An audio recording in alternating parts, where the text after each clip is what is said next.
I need all of my detectives and history mystery people to tap in. I need your help.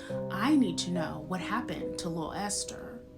Who's Lil Esther, you might ask? Well, she was one of the biggest child stars in the 1920s.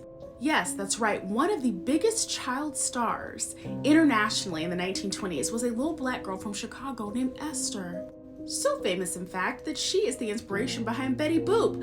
Boop, boop, beats you. That is Lil Esther. And if you want to know more about how she inspired Betty Boop, you're going to have to go over to my YouTube History with Baywatch and get the stitch on that, okay? It's less than 8 minutes. You got time. If it weren't for the news clippings that I have found online, I wouldn't even believe that she existed. At one point, she was making $750 a week.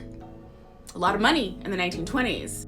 She was performing in Paris, and apparently a big hit. She performed with Josephine Baker.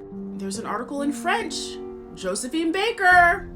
There's an article of her performing for the King and Queen of Denmark. She also spoke several different languages, apparently, and would perform singing in different languages. In Sweden, she had a bit of a scandal because she was denied service at a Swedish restaurant, and the Swedish people were not playing that.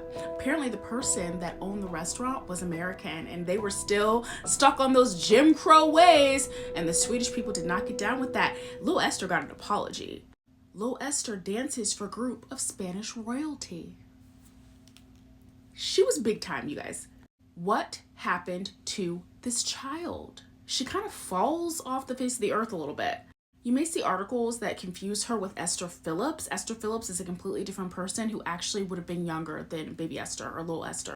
So what happened to this child? I need y'all to help me find this child. Esther Jones, born in Chicago, 1918, death unknown. I need to find out what happened to her. Let me know in the comments if you have any ideas or any leads, because I am on the case.